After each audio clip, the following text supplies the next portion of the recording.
Being مسلم ہم blue کرتے ہیں کہ ہمارے لیے ایک ڈے آف ججمنٹ ہے. اس دن ہر کسی کا نامہ اعمال اس کے ہاتھ میں دیا جائے گا اور یہ ڈکلیئر ہوگا کہ who is right and who is wrong, who deserve جنہ اینڈ ہو ڈیزرو جہنم. لیکن قبر میں پھر جزا اور سزا کا جو معاملہ ہے، قبر میں عذاب کیوں ہونا ہے before the day of judgement? ابھی رزلٹ ڈکلیئر ہونا ہے قیامت کے دن، تو قبر میں عذاب پھر کیوں ہونا ہے؟ اگر کوئی گناہ گار ہے تو قبر جنت کے بغیچے میں بغیچہ کیوں ہے؟ یہ پہلے کیوں ڈکلیئر ہوتا ہے؟ جزاکم اللہ خیر. بھائی صاحب نے سوال کیا ہے کہ یوم القیامہ میں ہر ایک کو پتہ لگے گا انہوں نے کیا گناہ کیے، کیا اچھا کام کیے، کیا وہ جنت میں جائیں گے جہنم میں جائیں گے. تو یہ قبر کے عذاب کیوں؟ میں اس کی مثال دوں گا. جب آپ کبھی پڑھتے اسکول میں یا کالج میں، ایک ہوتا ہے فائنل ایگزام، اور اس کا جواب ہے سورہ عمران میں سورہ نمبر 3 آیت نمبر 185، کل نفس ذائقۃ الموت، ہر نفس کو موت آئیں گی. فائنل ریکمپنس، جو فائنل ریکمپنس وہ ہوئے گا یوم القیامہ میں، آن دا ڈے آف ججمنٹ. اگر کوئی شخص جہنم کی آگ سے بچ جاتا ہے اور جنت میں جاتا ہے، وہ سفلتا پاتا ہے، نہیں تو یہ دنیا ایک کھیل ہے. تو آیت میں صاف ذکر ہے کل نفس ذائقۃ الموت، ہر نفس کو ہر نفس موت کو چکیں گی، اور فائنل حساب کتاب ہوگا یوم القیامہ پہ. اور جو انسان جہنم کی آگ سے بچے گا اور جنت میں جائے گا وہ سفلتا پائے گا، نہیں تو یہ دنیا ایک کھیل ہے. مطلب ٹوٹل فائنل حساب کتاب آخرت میں. جس طریقے سے ہم جب کالج جاتے ہیں، اسکول جاتے ہیں، ہم پڑھتے ہیں، ایک ہوتا ہے فائنل ایگزام، ایک ہوتا ہے ٹرمینل ایگزام. برابر ٹرمینل ایگزام ہوتا ہے کہ نہیں؟ کچھ ہوتا ہے ویکلی ٹیسٹ.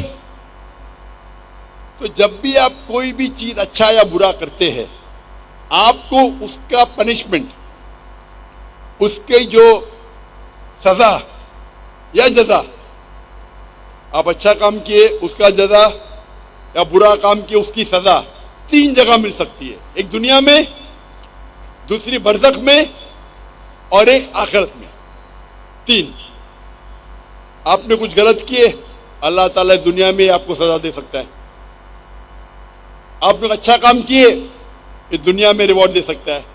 ہو سکتا ہے کہ سزا برزخ میں دے یا ریوارڈ برزخ میں دے، ہو سکتا ہے کہ آخرت میں دے. سب سے اچھا آخرہ ہے. تو جو بھی آپ غلط کرتے ہیں، آپ ٹوٹل کریں گے، اس کی سزا دنیا، قبر اور آخرت میں ملائیں گے، ٹوٹل صحیح رہیں گے. کوئی بھی اچھا کام کریں گے، اس کا ریوارڈ دنیا میں مل سکتا ہے، آخرت میں، قبر میں اور آخرت میں. اسی لیے اللہ کے رسول فرماتے ہیں جو بھی غیر مسلم ہیں،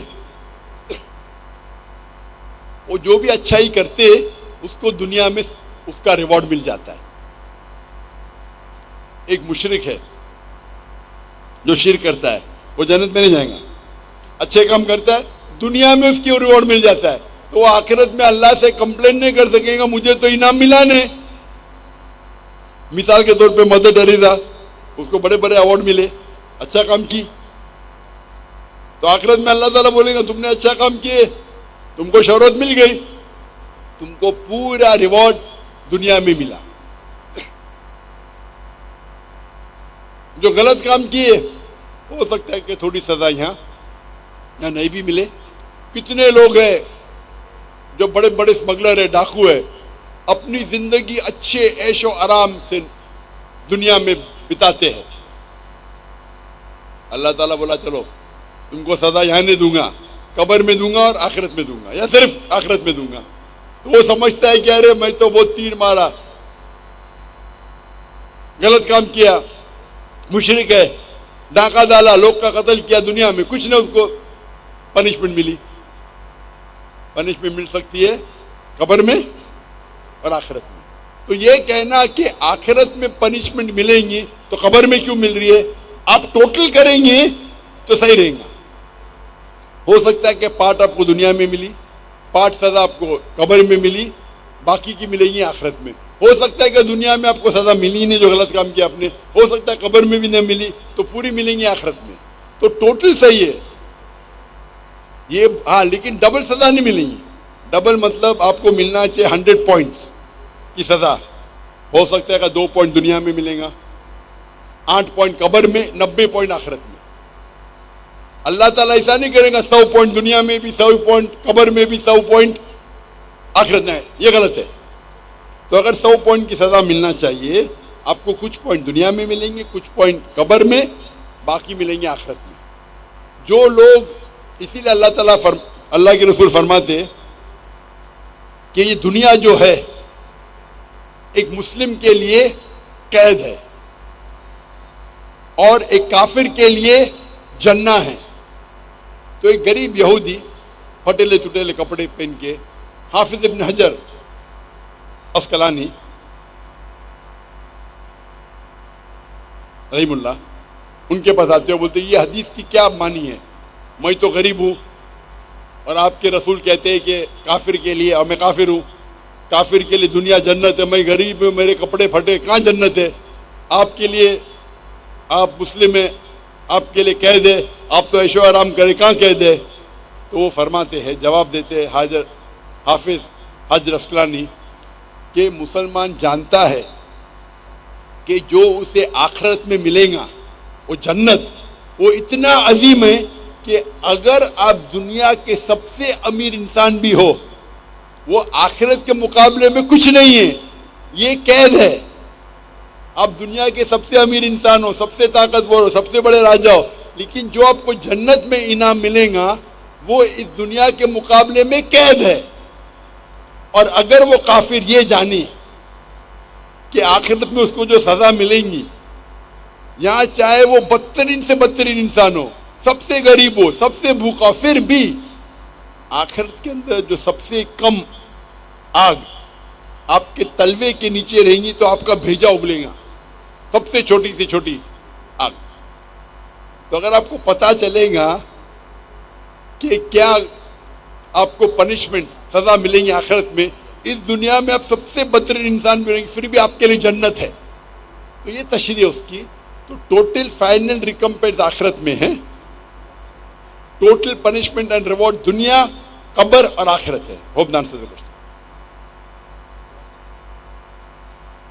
ہم لاسٹ سیشن آخری کو سوال مائک نمبر 2 پہ مختصر آخری سوال.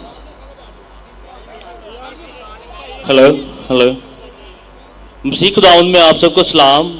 جی میرا نام سائمن پلیز ناصر ہے. یہ آخری سیشن صرف مسلمز کے لیے. مائک نمبر 2 پہ جو بھی مسلم ہیں وہ سوال پوچھ سکتے ہیں. یہ آخری سوال صرف مسلمز کے لیے ہے. مائک نمبر 2 کے پاس جو مسلم ہیں وہ سوال کر سکتے ہیں. سر آپ نے سوال کیا تھا کہ یہ راؤنڈ جو ہے وہ مسیحیوں کے لیے ہے. یہ راؤنڈ لاسٹ مسیحیوں راؤنڈ یہ ڈاکٹر ذاکر نائک صاحب نے کہا، ڈاکٹر صاحب نے کہا تھا لاسٹ راؤنڈ صرف مسلمانوں کے لیے. لاسٹ راؤنڈ شروع ہو چکا ہوا ہے، اس کا آخری سوال ہے. یہ صرف مسلمز کے لیے سوال ہے. پلیز مسلم بھائی آگے آ کے سوال کر لیں.